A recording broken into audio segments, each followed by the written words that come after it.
पहला क्वेश्चन आपको दिया हुआ है कि निम्नलिखित में से कौन सा मिलान पियाजे के संज्ञानात्मक चरण और उसको परिभाषित करने वाली विशेषता को सही ढंग से दर्शाता है। देखिए यहां पर बात हो रही है जीन पियाजे के संज्ञानात्मक विकास सिद्धांत की, कॉग्निटिव डेवलपमेंट थ्योरी की।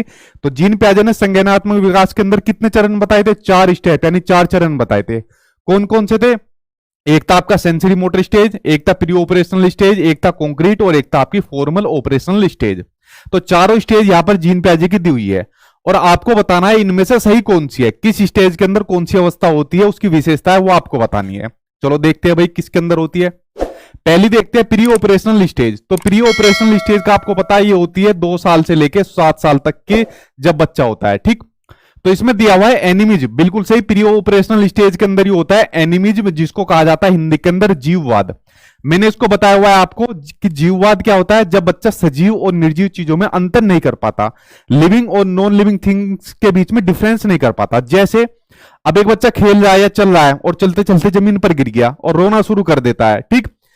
तभी उसके घर वाले आते हैं और आते जमीन को मारना शुरू कर देते हैं कि तूने हमारे बेटा को कैसे मारा, हमारे बच्चों को कैसे मार दिया जमीन को।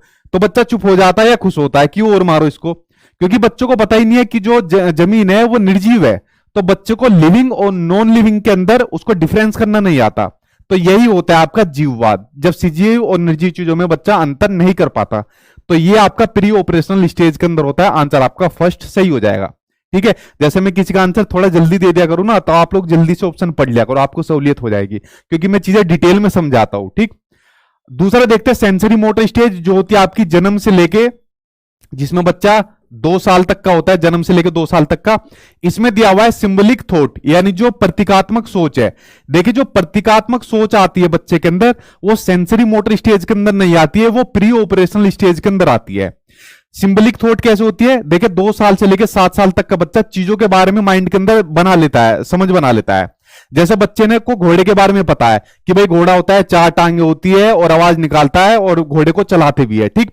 तो बच्चा क्या काम करते हैं, कैसे खेलते हैं, आप लोग भी खेलोगे। एक डंडा ले लिया या एक झाड़ू ले ली, पैरों के नीचे लगाई और चल मेरे घोड़े तुक तुक, इस तरीके से करना शुरू कर देता है, क्योंकि वो उस लकड़ी को, उसको झाड़ू को घोड़े की तरह समझता है, ठीक है। यानी बच्चे के माइंड में कहीं ना कहीं घोड़े की जो इमेज है, जो सिंबल है, वो तो बना हुआ था। तो ये सोच बच्चे के माइंड के अंदर सेंसरी मोटर स्टेज में नहीं आती, प्री ऑपरेशनल स्टेज के अंदर आती है, ठीक। इसलिए ये वाला आपका गलत है। कंक्रीट के अंदर डिफर्ड इमिटेशन नहीं आता कंक्रीट के अंदर, और फॉर्मल के अंदर जो आपका सेंट्रेशन है, ये भी आपका फॉर्मल के अंदर नहीं आता, ये भी आपका किसके अंदर आएगा, प्री ऑपरेशनल स्टेज के अंदर आ जाएगा, ठीक। तो ये तीनों गलत थे, आंसर आपका पहला सही हो जाएगा। देखिए जितनी भी थ्योरी आएगी, इनको जब मैं डिटेल में पढ़ाऊंगा ना, तो आपको सब समझ में आ जाएगी, क्योंकि जो पेपर अब आपके आ रहे हो वो समझ पर आधारित चीजें आ रही है। अब आपको चीजें समझनी पड़ेगी, रटने से काम नहीं चलेगा। तो उसके लिए आप लोग टेंशन फ्री रहना, ठीक। और जितना हो सके सभी ऑप्शन को पढ़ा करिए, इससे आपकी समझ विकसित होगी, चाहे सीटेट हो, सुपर टेट हो, केवीएस हो, कोई भी हो, ठीक। अगला क्वेश्चन सामने आपकी स्क्रीन पर आ गया, इसको लाल कर देता हूं पेन को आज, ठीक। तो सामने आपकी स्क्रीन पर क्वेश्चन है कि निम्नलिखित में से कौन सा प्रगतिशील कक्षा की विशेषता पूछिए। यहां पर जो प्रोग्रेसिव एजुकेशन होती है उसकी विशेषता पूछिए। प्रोग्रेसिव एजुकेशन कह दो या प्रोग्रेसिव क्लासरूम कह दो। अब प्रोग्रेसिव क्लासरूम कैसी क्लासरूम होती है? जिसमें बच्चे के हित में सारी चीजें पढ़ाई जाती है, ठीक है। जिसमें बच्चे के इंटरेस्ट को लेकर, उसके एप्टीट्यूड को लेकर, किस तरीके की उसकी अभिवृत्ति है, उसको ध्यान में रख के बच्चों को एजुकेशन दी जाती है। ये नहीं कि बच्चे का मन नहीं है क्लास के अंदर पढ़ने का और फिर भी उसको पढ़ाते जा रहे हो। बच्चों को ऐसी एक्टिविटी दी जाती है जिसमें बच्चा खुद करके सीखे, लर्निंग बाय डूइंग के मेथड से ज्यादा सीखे। तो ये होती है आपकी प्रोग्रेसिव क्लासरूम या एजुकेशन। तो इसकी विशेषता क्या होगी ऐसी क्लासरूम की, देखते हैं। विभिन्न प्रकार की सामग्रियों की उपलब्धता होनी चाहिए, बिल्कुल सही बात है। या कह सकते हो ज्यादा से ज्यादा टीएलएम होना चाहिए, तो इसको आप कह सकते हो, पहला ऑप्शन सही है। गतिविधियों और कार्यों का प्रावधान होना चाहिए, बिल्कुल सही बात है। एक्टिविटी तो ज्यादा से ज्यादा होनी चाहिए प्रोग्रेसिव क्लासरूम के अंदर, तो दोनों ऑप्शन सही है। प्रत्यक्ष निर्देश का पालन करना चाहिए, प्रत्यक्ष निर्देश का पालन नहीं होना चाहिए कि ऊपर से निर्देश आया, टीचर ने निर्देश दे दिया कि भाई 1 महीने के बाद जीके का कंपटीशन है दूसरे स्कूल वालों से, तो 1 महीने में जीके आपको सारी पढ़नी है, ठीक है, क्योंकि कंपटीशन जीतना है और ट्रॉफी रखनी है। तो इस तरीके से निर्देश का पालन नहीं करना प्रोग्रेसिव क्लासरूम के अंदर। रटने का तो वैसे भी मैंने आपको क्या बताया हुआ, रटना तो सबसे नेगेटिव आपका टर्म है। कहीं भी देके आग बंद करके मेरा नाम लेके गलत काट देना, ये आपका कभी सही नहीं हो सकता, ठीक है। तो 2 ही ऑप्शन सही है, पहला और दूसरा, यानी आंसर इसमें आपका पहला सही हो जाएगा, ठीक। चलिए सिंपल सा क्वेश्चन था ये। आगे बढ़ते हैं अब आपके नेक्स्ट क्वेश्चन की ओर। बड़ा अच्छा क्वेश्चन, बड़ा महत्वपूर्ण क्वेश्चन।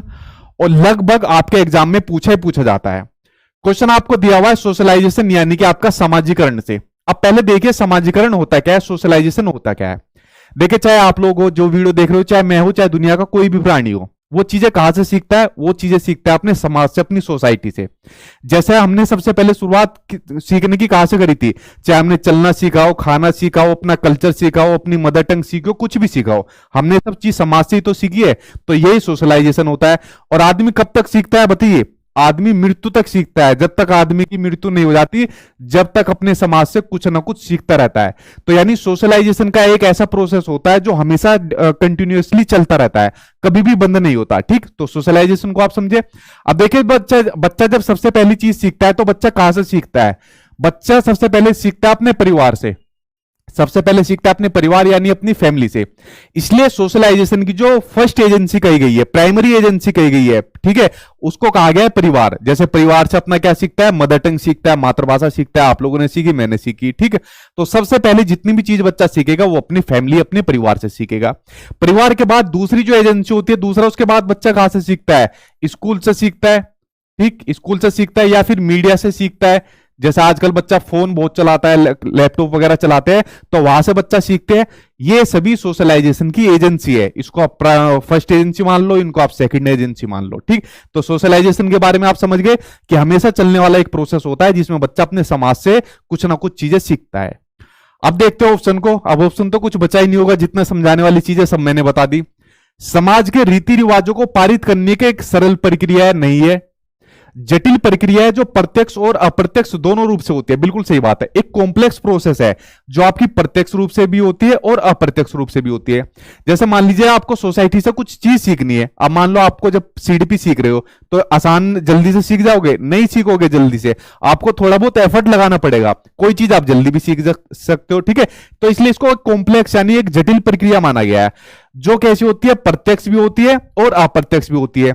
अब देखिए जैसे यहां पर बच्चा स्कूल के अंदर होता है, तो स्कूल के अंदर जब उसका पेपर होता है, ठीक है, तो उसके अंदर उसका प्रत्यक्ष रूप से टेस्ट लिया जाता है जिसमें पता लगता है बच्चे ने क्या चीज सीखी है। एक टेस्ट उसके पेरेंट्स उसके घर पर लेते हैं, बच्चे से कुछ ही पूछते हैं, बेटा तूने क्या पढ़ा, ये इसका मतलब क्या होता है, तो अप्रत्यक्ष रूप से होता है। ठीक है, तो जो सोशलाइजेशन होता है जटिल प्रक्रिया होती है जिसमें बच्चा प्रत्यक्ष और अप्रत्यक्ष दोनों रूप से कुछ ना कुछ सीखता है। आंसर इसमें आपका सेकंड सही हो जाएगा। ठीक, चलिए बढ़ते हैं आपके नेक्स्ट क्वेश्चन की ओर। अगला क्वेश्चन क्या दिया हुआ है आपको, अगले क्वेश्चन आ गए आपके वाइगोत्स्की साहब। तो वाइगोत्स्की ने कौन सा सिद्धांत दिया था, सोशियो कल्चरल थ्योरी यानी कि सामाजिक सामाजिक सांस्कृतिक सिद्धांत, कि बच्चा अपनी सोसाइटी से इंटरेक्ट करके सीखता है, जैसे सोशलाइजेशन के अंदर ये वाली बात कही गई है। ठीक है, तो वाइगोत्स्की के अनुसार निम्नलिखित में से कौन सी शिक्षा शास्त्रीय प्रणाली संज्ञानात्मक विकास को बढ़ावा देने के लिए सही नहीं है, वो आपको बताना। क्वेश्चन आपसे नेगेटिव पूछा है।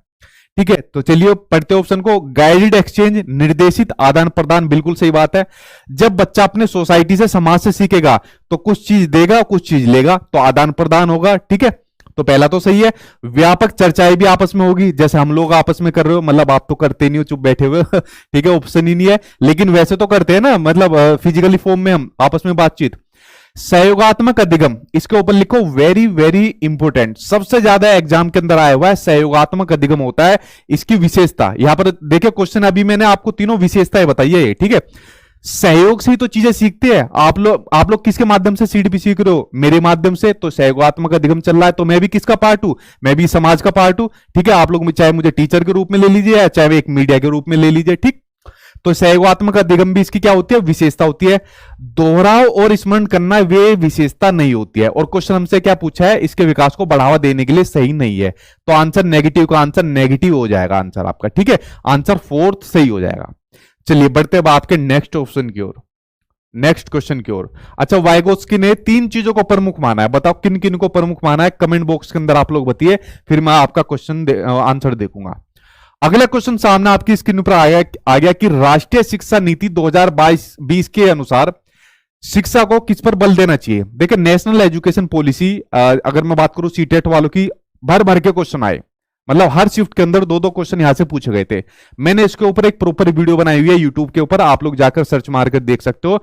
मेरे ख्याल से एनईपी आपको फिर पढ़ने की जरूरत नहीं पड़ेगी, सारे इंपोर्टेंट पॉइंट उसके अंदर मैंने लिखे हुए। ठीक, तो एनईपी 2020 के अनुसार शिक्षा को किस पर बल देना चाहिए?